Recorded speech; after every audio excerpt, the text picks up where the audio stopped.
Hey there, it's Jen Zoe, and this is part 2, actually kind of part 3. We did a little prequel about trauma when it comes to Bella's, and like some things when you go through certain instances in life or circumstances that show up and how you deal with them and how Bella's deal with them.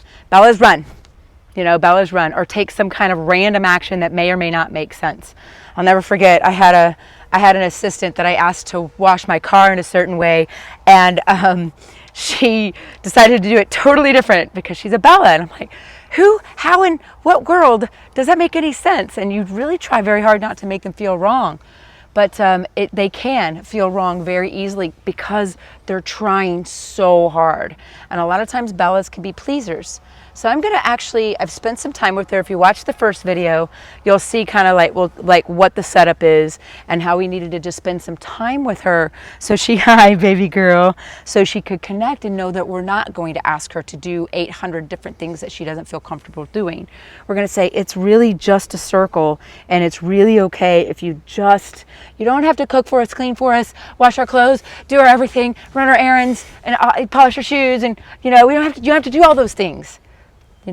If you want to, that's fine, but man, we own, us Bellas, we own that, and we can't quite help it.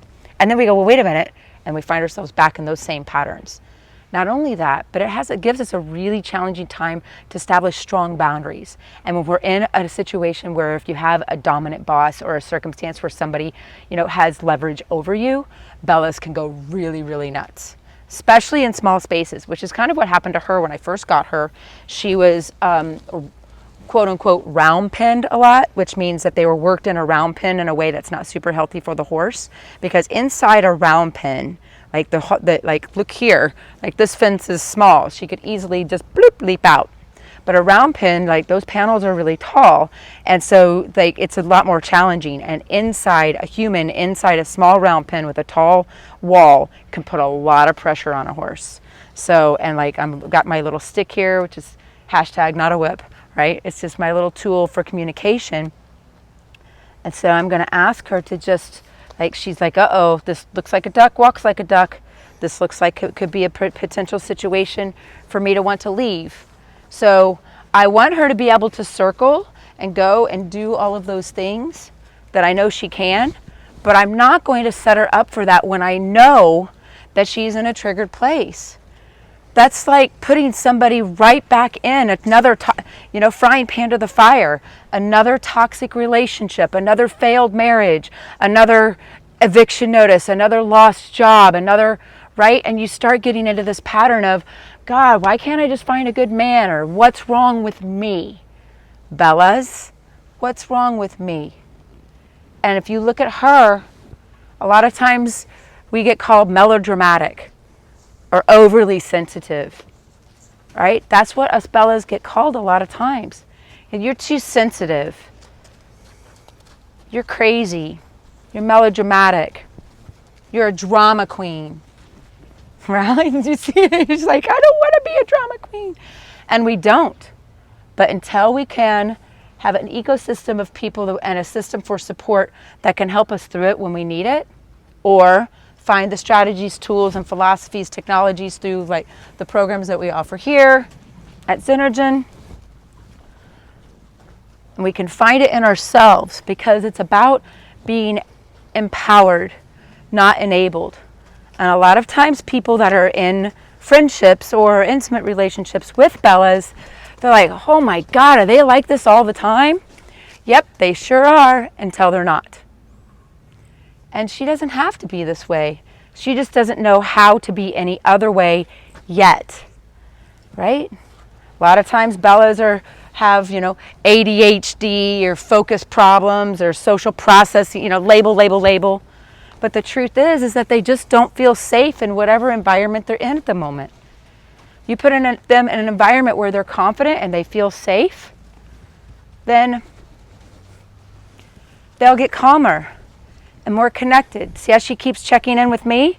Did I bring the right kind of wine to the party? Did I show up okay? Am I wearing the right dress? Am I with the right man? Do I have the right job?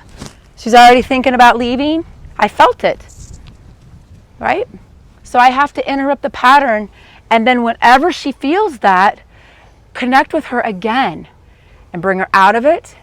Break the pattern, connect, bring her out of it, break the pattern, connect, bring her out of it, break the pattern, connect, bring it out of it.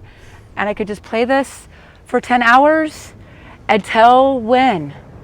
Until she can relax and release and not feel the same way she felt in the same circumstance. This is Groundhog Day. For Bella's, life is like Groundhog Day. Always a something. Always a something.